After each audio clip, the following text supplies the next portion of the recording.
So now let's continue our discussion on the graphs, and before going into the details of the graph, in this video lecture I am going to cover position time graph. This is also called displacement time graph, velocity time graph, acceleration time graph. Now in grade 9 syllabus we don't go much deep in acceleration versus time graph, but we also need to understand slope or gradient and area in order to understand the concept of the graphs in one dimension. So here I have a graph in front of you guys, and this is a graph in 2 dimension. It has got x-axis and y-axis. This is a straight line graph. Now first thing is we are going to discuss in detail about the slope and gradient. So what do you mean by slope first? Slope of a graph can be positive, it can be negative, it can be 0, it can be infinity. 4 values. Now what does slope mean? Slope means that you should take 2 points on the graph anywhere like this. How to find out the slope, that I am going to discuss, and you will automatically understand what does the slope mean and what does the slope give you the information about. So this is a straight line graph. We will also go for the curved graphs as well, but in our syllabus we have mostly the straight line graphs, correct? So this is a straight line graph and we require minimum 2 points in order to find out the slope. So let me take this point as point number 1 and this as point number 2. So let me write the coordinates x1, y1 and this as x2, y2. So we have 2 points and their coordinates are x1, y1 and x2, y2. This means that if I drop a perpendicular line, this coordinate will be x1, and if I drop a perpendicular line on y-axis, this will be y1. In the same way, if I drop 2 perpendicular lines, this will be x2 and this will be y2, correct? Now the slope formula is change in y-axis. This delta means difference in y-axis upon difference in x-axis. That means difference in y-axis means these 2 points and difference in x-axis means these 2 points. Now if you decide to write delta y as y1 minus y2, then delta x will be x1 minus x2. But if you decide to write down y2 minus y1, then delta x shall be x2 minus x1. So it is up to you in whichever way you prefer it. So I generally prefer delta y as y2 minus y1. This is 2 points, their perpendicular distance is on y-axis, so you will get 2 coordinates. So the upper coordinate minus the lower coordinate divided by higher coordinate in x-axis divided by lower coordinate in x-axis. So guys, this is basically the slope is, correct? So this is the clear-cut meaning of the slope. This is the clear-cut actually the formula for the slope. Now let us apply this formula to get all those 4 things over here.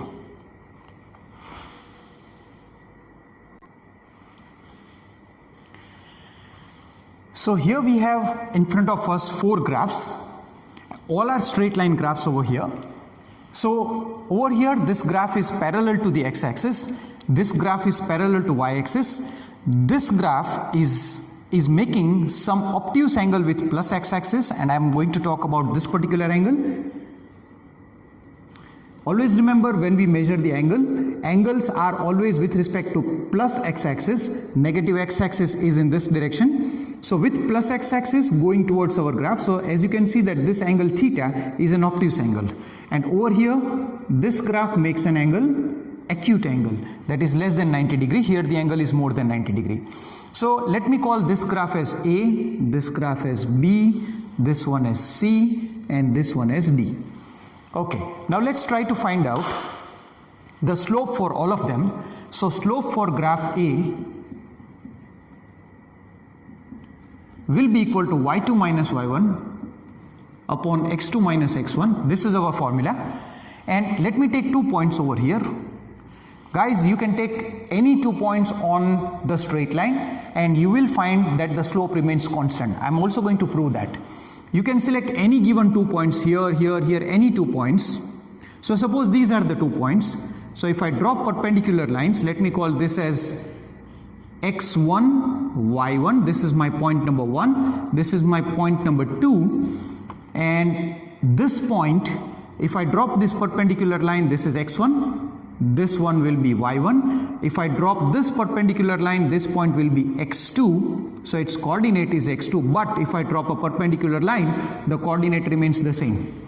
I cannot write down x2, y2 because these 2 points, they have same coordinate, that is y1. Now, so if I apply the formula over here, slope is equal to y2 minus y1, but since y2 and y1 are both same, so y2 minus y1, this same point, so their difference is going to be 0 upon x2 minus x1, so eventually I am going to get the slope as 0.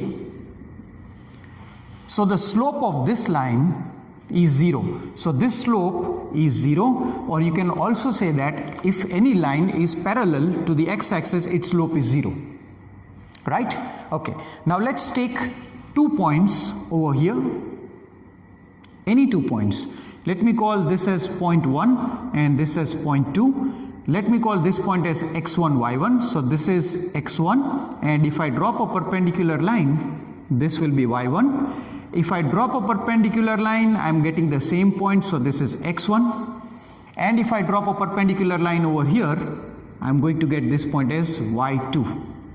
So 2 different y-axis points but same x-axis coordinate. So if I find out the slope of B graph, that is y2 minus y1, I am going to get some finite value, but x2 and x1, since both of them are same, denominator will be 0. And in mathematics, if you get 0 in the denominator and finite value in the numerator, the answer is infinity.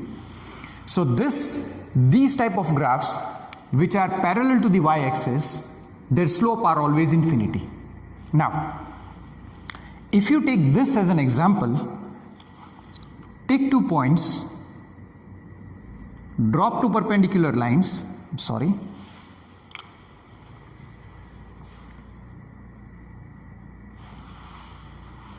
drop 2 perpendicular lines. You may call this point as point number 1, so it will be x1, y1. So this will be x1, this will be y1, and this will be x2, this is point 2, so x2, y2, and this point will be y2. Now, if I find out the slope for graph C, I am going to get y2 minus y1. Now since y2 is a lower value, I may call this as 3. So this will be greater than 3 because this point is slightly upwards. So as you can see that y2 minus y1, this difference will be negative. So you will get a negative term y2 minus y1 in the numerator, whereas x2 minus x1, y2 minus y1 upon x2 minus x1, but y2 minus y1 is negative, but x2 minus x1 is positive because this number is larger and this number is smaller. So that means you are going to get a negative slope over here, guys. And just remember, if any straight line makes obtuse angle with plus x-axis, its slope is going to be negative.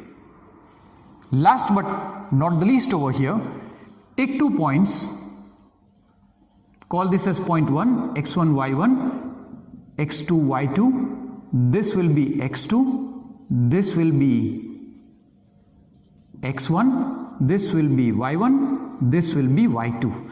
So y2 minus y1, since y2 minus y1 is going to be a positive quantity because this is larger number and this is smaller number, it is at the bottom in the graph. So y2 minus y1, so in case of slope, in case D, y2 minus y1 is positive because y2 minus y1, this number is larger than this one. Upon x2 minus x1, this number is also going to be positive because x2 is larger than x1. So positive upon positive is going to be a positive slope. So if any straight line makes acute angle with positive x-axis, its slope is going to be positive. This is extremely important, guys. You cannot afford to miss on any of these concepts. So now let's discuss about a slope of a straight line is always constant. It's a very important thing to understand, and for that I'm going to consider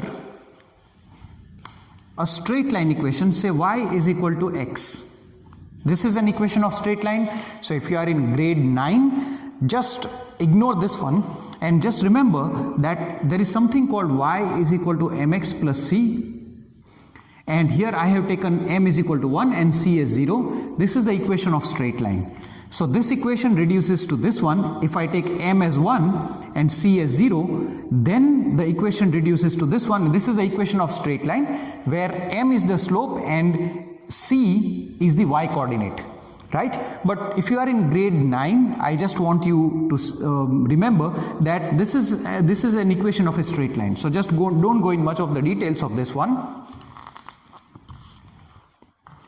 So if I take x as 0, then x and y both are same. If I take x as 1, y will be 1, 2, 2, 3, 3, 4, 4, like this it will be continuing.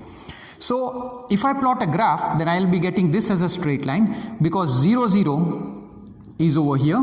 So if x is 0, y is 0. This is 1, 2, 3. Again over here, x is 1, 2, 3. Then on 1 and 1, you are going to get this point. This is 1 and 1. This is again 2 and 2. So these are all the equations of the straight line, and I am getting the different points over here.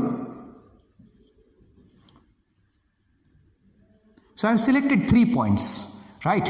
And if I want to write the coordinates, then this will be x1, y1, this will be x2, y2, this will be x3, y3. Now, if I actually write the coordinates of point 1, this is my point 1, this is point 2, this is point 3. Then the coordinates will be x1, y1, that will be equal to x1 is 1, y1 is 1. So it is 1 and 1. Coordinates of point 2 will be x2, y2. That is 2 and 2 because x coordinate is 2, y coordinate is 2. In the same way, the coordinate of the third will be x3, y3. That will be 3 and 3. Right, guys? Okay. Now let's try to find out the slope using any two given points, and you will see that you will get a constant answer, same answer.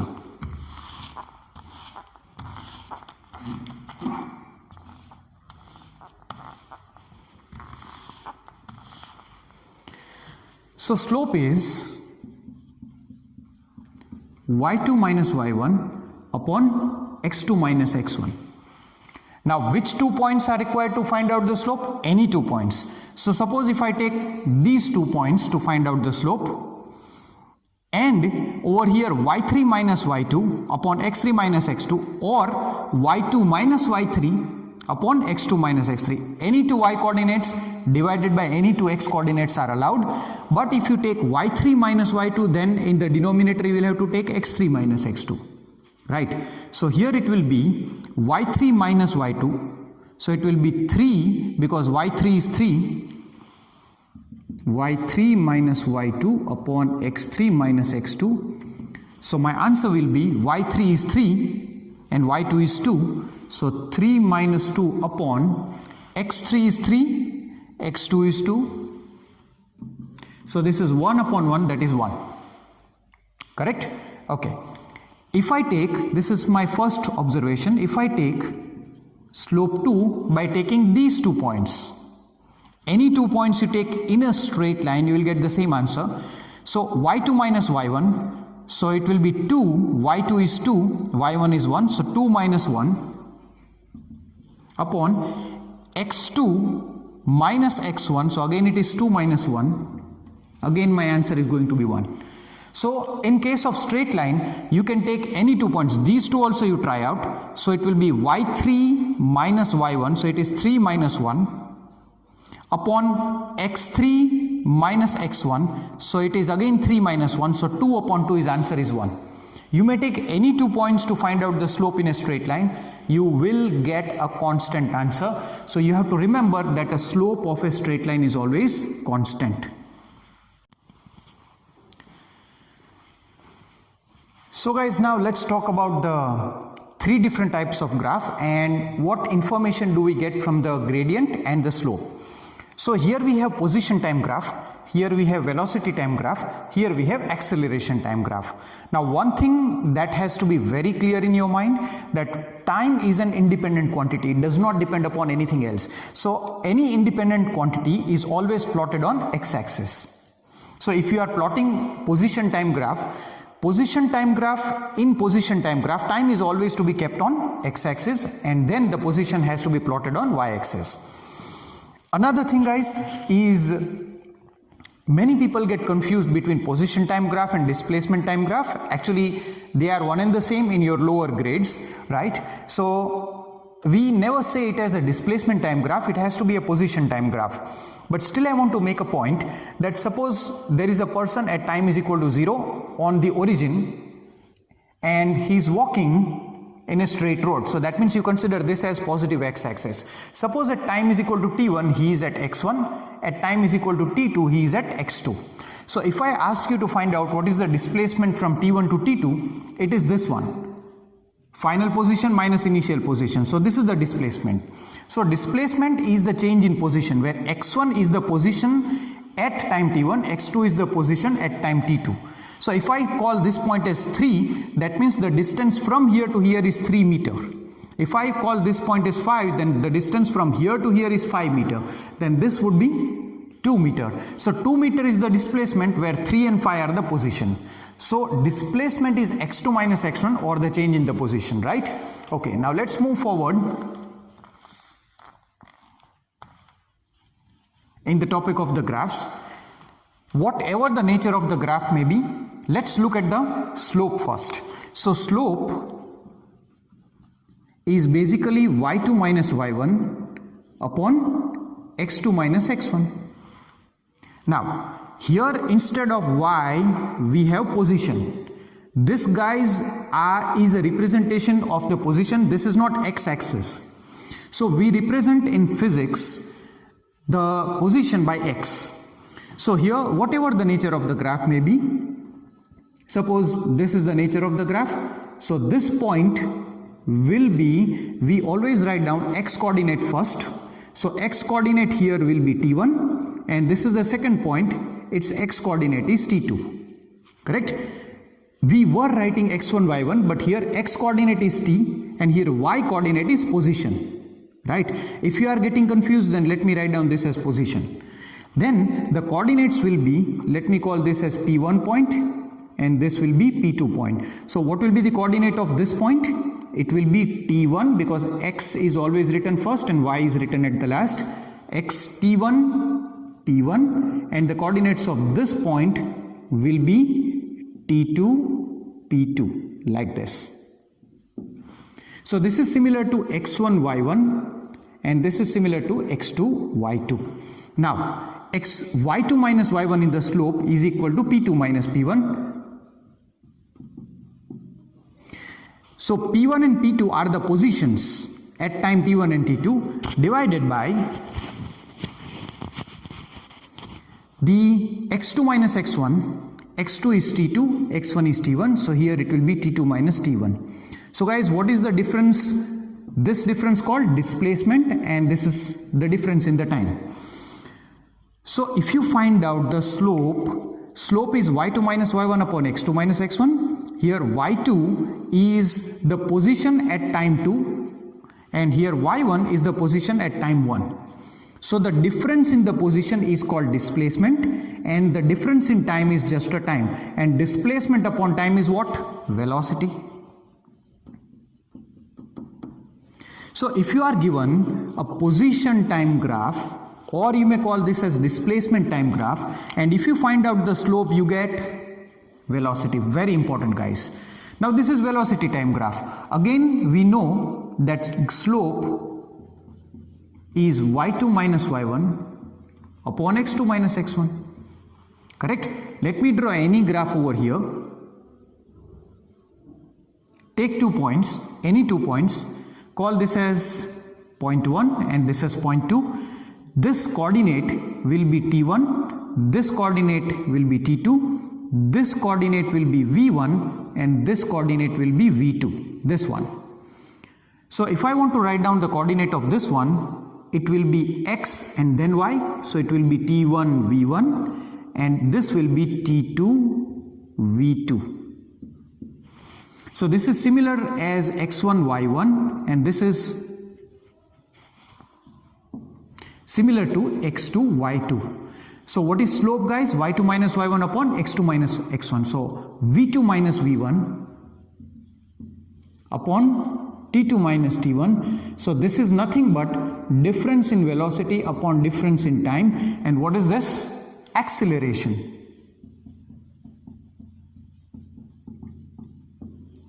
So what do you get, guys? You get acceleration over here. So if you find out the slope of velocity versus time graph, you get acceleration over here. Now, you are given an acceleration time graph and there is no meaning to find out the slope.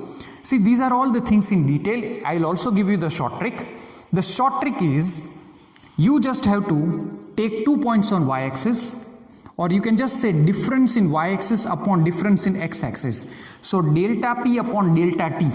Now this is position upon time. Just divide y upon x. So position upon time is velocity. So the slope is y-axis divided by x-axis. So position upon time is velocity. Here slope is y-axis upon x-axis. So velocity upon time is acceleration. But here if you find out acceleration divided by time, there is no such quantity in physics which gives you acceleration upon time. So slope does not lead to anything in acceleration time graph. So no need to find out the slope in acceleration time graphs. Now we are going to go in bit of the depth of this position time graph, and just to avoid confusion, I would like to say that P is not a proper way to write down, so I'll continue with X, but this X is position, not this X-axis. So now let's take another situation, and afterwards we are going to solve a question on the basis of this graph to gain the better understanding. So this graph actually is not possible. Let us try to find out why it is not possible. This is position time graph. So if I find out the slope, I will get velocity. Now since this is a straight line, so the velocity is going to be constant because the slope is constant. And as I already told you that when these kind of graphs, when the angle is with respect to x-axis 90 degree, I have already solved that when you take 2 points, you get infinite slope. So slope is velocity, and velocity in this case is going to be infinity, which is not possible. It is because no object in the universe can go with speed more than the speed of light. Even we cannot reach near to the speed of light. So here the velocity is infinite, that is more than the speed of light. So these kind of cases are not possible. This is mathematical understanding just from the graph, right? Now if you look at say time 5 seconds, the position was 0. At time 5 seconds, the position is say 8 meter. At the same time, and at the same time, the position is 10 meter. Time has stopped, but the position is increasing. How come that is possible? The time cannot stop. Time always keeps on passing. So this is a wrong graph. Actually, a theoretical graph. These are not going to be practically possible in the over here, right? So this graph is not possible, guys. Okay, now let's move on to this particular question over here. So there is a graph which is given like this, and you are being asked that between which points, this is point O, and of course this is 0, 0, point O, A, B, C, D, E, identify in which regions of the graph like OA, AB, BC, CD and DE, which parts are going to have constant velocity, which parts are going to have zero velocity, which parts are going to have negative velocity and positive velocity. So guys, first of all, since all are straight lines, velocity is going to be constant everywhere. So O to A to B, B to C, C to D, D to E. In this section, the velocity is constant. Over here to here the velocity is constant, but this velocity and this velocities are not same, because as you can see that the slopes are different, velocity will be different. But yeah, from O to A point the velocity will be constant, from A to B velocity will be constant, but that velocity will be different from this velocity. Now, first thing, from O to A the velocity is constant and velocity is positive, because this graph is making acute angle with respect to x-axis, right? From here to here the velocity is going to be 0, because any line which is parallel to x-axis makes angle 0 degree with x-axis. So from A to B the slope is 0, velocity is 0, so you can say that the body is at rest. Again over here the body is not climbing up, people. The object is moving in a straight line. I will show you how does it move. But from B to C, again this is making plus x-axis, acute angle with plus x-axis, so the velocity is going to be again positive from B to C. From C to D again the slope is going to be 0, because this line is parallel to the x-axis. So from C to D the velocity is 0, because slope is 0, and again the body is at rest. And finally from D to E, since this angle is going to be obtuse angle with plus x-axis, so from D to E the slope is going to be negative. Slope is velocity itself, so the velocity will be negative, correct? But it will be constant, but it will be negative. Now let us try to assume this situation with the help of a diagram.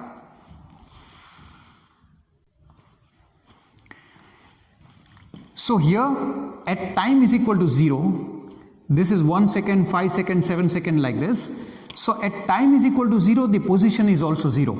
So that means a man is standing very near to the tree, almost very near, and this tree is on the 0 meter mark.